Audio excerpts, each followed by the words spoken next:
आपको क्या लगता है कि मैं गलती क्या किया हूँ? ड्रिंक बहुत मैं करता था, दारू पीते थे। बहुत ज्यादा। बेगर पिए हुए हमारे चैन ही नहीं आता था रात। कभी कभी तो ऐसा दिल करता है कि मैं जान हत्या कर लूं। हाँ। लालू जी थे हमारे बिहार में, वो कहते थे हम भैंस चराते थे, लेकिन वो जाहिल नहीं है। हाँ, मोदी जी कहते हैं वो तो चाय बेचते बेचते देखो प्रधानमंत्री बन गए।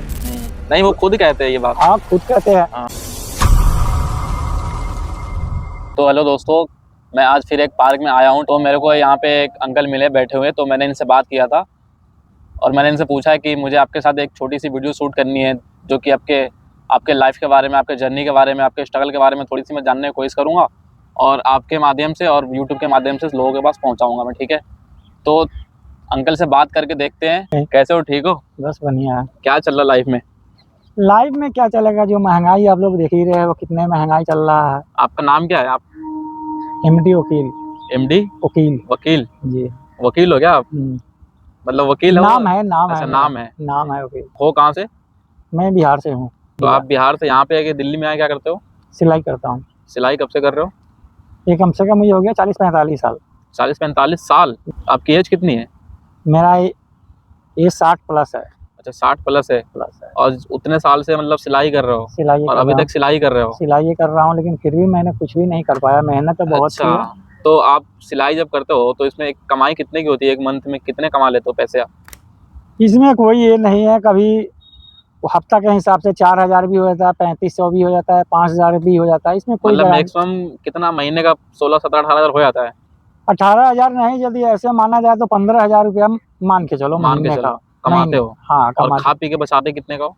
खा पी के वही कितना बचता है, 7-8 हजार रुपये बचते हैं। सिलाई में तो अभी के दौर में कुछ भी, पहले तो कुछ हो भी जाता था। अच्छा, सस्ताई था, इतना महंगाई नहीं था। लेकिन अभी का दौर में तो इंसान एक रुपया इकट्ठा करने में बहुत भारी पड़ रहा है। अभी आप अपने जीवन कैसे बिता रहे हो? किसी तरह अपना बिता रहे हैं। हम क्या करें? अब यहाँ के बारे में सोचते हैं, अपने बारे में सोचते हैं, तो फिर घर के ऊपर भी सोचना पड़ता है। घर पे माने कोई ना कोई परेशानी आ जाता है, जो वहाँ पैसा भेजना पड़ता है। हफ्ता में 4000 पे कमाने वाले आप अकेले हो? अकेला हूँ। और मान के चलो आपकी 1 महीने की तबीयत, वैसे तो मैं चाहता हूँ ना कि ऐसा हो, लेकिन अगर मान के चलो आपके पास पैसे भी नहीं है ना, खुदा ना खास्ता भी कुछ ऐसा हो गया आपके साथ कि एक 15-20 दिन आपको बैठना पड़ जाए, तो फिर आप वहाँ पे कैसे अरेंज करोगे? कर्ज ले लेता हूँ, ब्याज पे। ब्याज से पैसे ले लेते हो? ब्याज पे ले लेता हूँ। कहाँ से लेते हो? गाँव पे लेता हूँ। तो फिर उसको ब्याज को तो फिर डबल ट्रिपल करके भरना होता होगा? करना ही पड़ता है। अभी भी मेरे ऊपर कम से कम 5-6 लाख रुपया कर्ज है। अच्छा जी। जब मैं शादी किए थे ना, तो उसमें अब अकेला आदमी कमाने वाले क्या करे। लेकिन जो मेरे सर पे जो बोझ है ऊपर वाले ने दे रखा है, तो उसको तो हमको किसी तरह निभाना है। तो अंकल, आप इतने टाइम से आप यहाँ पे हो दिल्ली में? जी हाँ। आपको कहीं बुरा फील नहीं होता है कि मैं 45 साल से दिल्ली में काम कर रहा हूँ, ठीक है, और मैं अभी तक अपने लाइफ में कुछ किया नहीं? तो अपने आप में कभी आपको ना बैठे, कभी अकेला में तन्हाई में बैठने के बाद आपको ना बहुत ज़्यादा गिल्ट फील होता है? एहसास तो होता है अपने आप को। कभी कभी तो ऐसा दिल करता है कि मैं जान हत्या कर लूँ। अच्छा, लेकिन मैं करूँ से क्या करूँ? मेरे ऊपर छोटे छोटे बच्चा है और उसको छोड़ तो ऐसा माइंड में आपके क्यों आता है कि मैं हत्या कर लूँ अपना? अपने लाइफ में मैंने कुछ नहीं कर पाया। मेहनत मैंने बहुत ज्यादा किया, रातों दिन कमा के एक कर। किस चीज़ में मेहनत किया आपने? सिलाई में। सिलाई में अब बताए, 9 बजे से लेके रात को कभी 10 बजे, कभी 11 बजे, कभी ऐसा हो जाता था जो कभी नाइट भी लगानी पड़ती थी। अच्छा जी। पूरी रात। देखो अंकल, मेहनत तो करता है पत्थर तोड़ने वाला भी। जी हाँ। है ना, लेकिन उसकी मेहनत और एक कामयाबी की मेहनत अलग होती है ना।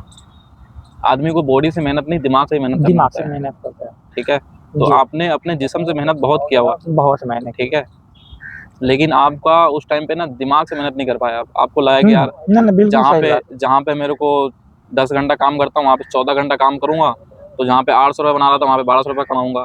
लेकिन आपका जहन बस इतने दूर में सीमित था, है ना, कि मुझे 2 घंटा काम ज़्यादा करना है, ठीक है, आप बस इतना ही सोच पा रहे थे। लेकिन आपने कभी ये नहीं सोचा कि मैं 2 घंटा भी करूँ, 4 घंटा भी करूँ, लेकिन 200 रुपये 400 रुपये से मेरा कुछ नहीं होने वाला है।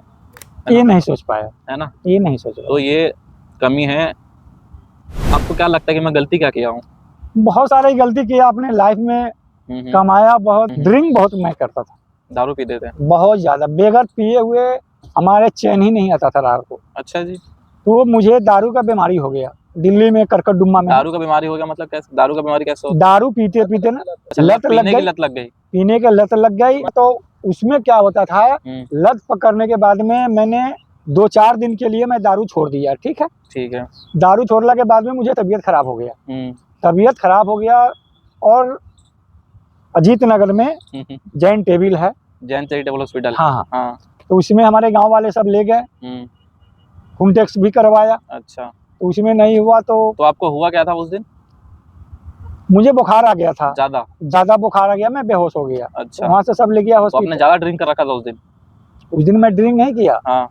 मैंने खून जो है ना, दारू जो आदमी पड्डे दारू पिएगा तो उसको पीते पीते खून जो है ना गरम, जब आप दारू पियोगे तो खून गरम रहेगा, ठीक है। अच्छा। और जब दारू 2-4 दिन के लिए छोड़ दोगे, अच्छा, तो खून आपको ठंडा हो जाएगा। तो ये बात आपके घर वालों को पता था, आपके फैमिली को, कि मेरा पति हाँ ड्रिंक करता है? पता था, बच्चों को पता था ये सब बारी? हाँ पता था, गांव पर भी मैं करता। तो घर से कोई प्रेशर नहीं आ रहा था आपके कि आप? प्रेशर क्या आएगा, घर के जिम्मेदार आदमी हम ही थे। जवानी में अक्सर आदमी ऐसे ही करता है। जब इंसान को जब एहसास होता है, जब शरीर जब गिरता है ना, तब एहसास होता है कि हमने क्या गलती किया। अच्छा। जी उसको मुझे क्या मिल रहा है। अच्छा। उसको सजा भी मिल रहा है। तो अंकल आप काम करते थे, फिर पीते थे, तो कितना कमा लेते कि दारू से? पहले कमाई हो जाती थी, सस्ताई थी, 2 पैसा बच जाती थी। पहले इतना महंगा नहीं थी। आटा चावल, ऐसा ऐसा होटल था जिसमें 5 रुपए में आप पहले भरपेट खाना खा लेते थे, बोर्ड लगा हुआ था। अच्छा जी होटल में 5 रुपये शाकाहारी में। और अब कमाई है ज्यादा या महंगाई ज्यादा है? कमाई कम है, महंगाई ज्यादा है। अब कमाई कम हो गया, महंगाई ज्यादा है। ऐसा क्यों हो गया? अब ऐसा क्यों हो गया, जब से तो अभी देखिए कुछ दिन पहले नोटबंदी हुआ, ठीक है। उसको वाली बाद में लॉकडाउन लग गया, ठीक है। फिर उसको वाली बाद में देखो अभी सिलेंडर के हल्ला है। तो इसमें सरकार ही जब ऐसा उलझा दिया हुआ पब्लिक को, जब देश जब सुधरने पे आता है तो कोई ना कोई उसमें ओछा लग ही जाता है। तो वो देश पीछे मुझे नहीं रहेगा तो आगे मुझे क्या बढ़ेगा। तो आप क्या इसके बारे में क्या मैसेज दोगे आप सरकार को? इसीलिए तो हम कह रहे हैं सरकार से, अब हर चीज का रेट बढ़ रहा है, हर चीज का महंगाई हो रहा है, लेकिन हम लोग का रेट अभी नहीं बढ़ रहा है। हम लोग का रेट नहीं। अच्छा अंकल, आप जो काम करते थे, आज से मैं ज्यादा पीछे नहीं जाऊंगा, ठीक है जी। आज से 10 साल पीछे जाए तो जो आपका पीस का जो रेट था, जो भी बनाते हो आप, तो जो उसका रेट था आज से 10 साल पहले कितना था और अभी कितना है? पहले हम लोग गांधीनगर में काम करते थे तो उसको रेट हमको 35 रुपया 40 रुपया मिलता था। 10 साल पहले? 10 साल पहले। हाँ, और अब? ठीक है, वही पीस का और उससे अभी ज्यादा काम 22 रुपया 23 रुपया 25 रुपया मिलता है। तो आप लोग गांधीनगर में कम से कम कितना कारीगर होगा? बहुत ज्यादा कारीगर, लगभग 50,000 मान लो। एशिया का पूरा मार्केट है गांधीनगर में, तो इसमें कोई तो बहुत ज्यादा यहाँ पे कारीगर है, ठीक है, मानने के हिसाब से। तो यहाँ पे एक ग्रुप बना के, एकजुट होके, ये सब जितनी महंगाई बढ़ रही है और जो भी आप काम कर रहे हो उसका काम का रेट कम हो रहा है, तो एकजुट होके आप इनके खिलाफ कोई आवाज नहीं उठा सकते? हो तो सकता है बहुत कुछ, लेकिन मालिक, जब हम जिस कारखाने में रहते हैं या कहीं पर भी कोई काम करता है तो उसमें मालिक एक ऐसा आदमी के मोहरा बना देता है, जो कोई भी ऐसा कारीगर कोई बात बताता है तो मालिक को फौरन पता चल जाता है। अच्छा, ठीक है। तो इसको लिए जब अपना में एकता ही नहीं है, लेबर में खुद एकता ही नहीं है, तो आदमी कितना लड़ेगा। तो वो कारीगर ये चाहता है कि मेरा मालिक के सामने क्रेडिट बढ़िया बने, बना रहे ना, बना रहे, तो इसलिए एक एक बात जाके उसको बताते रहता है। और हम लोग कहते हैं कि भाई साहब रेट बढ़ाइए, दिहाड़ी नहीं पड़ रहा, तो कहता है भाई तुम्हारे नहीं पड़ रहा तो काम छोड़ दो, कहीं और देख लो। सिलाई लाइन वालों का कोई ये नहीं है। अच्छा, कोई सरकार नहीं है, ना कोई इस पर सरकार सुनवाई करती है, ना कोई दफ्तर है, ना कोई ऑफिस है, कोई भी नहीं। होनी चाहिए। इसके लिए तो सरकार का जैसे लेबर क्लास हम लोग भी हैं, वो हर चीज का लेबर क्लास अलग अलग होता है, तो हम हैं सिलाई लाइन के लेबर, तो इसको भी एक लीडर होना चाहिए, दफ्तर या ऑफिस होना चाहिए। या हम लोग का कोई परेशानी हो, दुख हो, परेशानी, या कोई कारखाना मालिक हमको पैसा नहीं देता है टाइम पे, या हमको रेट कम करके देता है मालिक, तो उसको लिए हम आगे ऑफिस में जाए, दफ्तर में जाए, तो इसको लिए सुनवाई हमारे ऊपर हो सके। अच्छा, हम तो सरकार से यही कहेंगे कि हम लोग के लिए भी ऐसा होना चाहिए, लेकिन सरकार सुनवाई करे जब तो। चलो, सरकार सुनवाई ना करे, पब्लिक जरूर सुनेगी आपकी बात को, ठीक है बस। हाँ, अगर आपके पास एक मौका होता अपने लाइफ में कि अपने लाइफ को पूरी तरीके से मैं चेंज कर दूंगा, तो आप क्या चेंज करना चाहते? चेंज क्या करेंगे, कोई अभी जैसे हो जाएगा, अभी कुछ पैसा मेरे पास हो, कम से कम 4-5 लाख रुपया चाहिए अपना बिजनेस के लिए, सिलाई कारखाना करने के लिए। अभी तो जुग्गी मशीन चल चुका तो हुआ। आपको क्या लगता है कि अगर आपके पास 4-5 लाख रुपया होगा, मतलब जो फैक्ट्री वगैरह खोलोगे आप, तो आपको ये लगता है कि उसमें सक्सेस हो पाओगे आप? उसमें हम हो जाएगा सक्सेस। क्यों लगता है ऐसा आपको? इसलिए उतना मुझे पास अनुभव है, जानकारी भी है, किस लाइन से किस हिसाब से कपड़ाया जाता है अभी के हिसाब से, किस हिसाब से कपड़ाया जाता है वो आता है, किस हिसाब से मास्टर से कटवाया जाता है, किस तरीके से दुकान पे भेजा जाता है। अच्छा, ये सब आपको पता है? हाँ। अगर आपके पास पैसा हो तो बिजनेस करने का, अगर तो आप कर लोगे, हैंडल कर लोगे। तो अंकल आप एक मैसेज देना चाहो हम जैसे जवानों को, और जो पीछे ये खड़ा हुआ है जैसे जवानों को, ठीक है जी, तो आप अपने एक जर्नी से क्या मैसेज दोगे?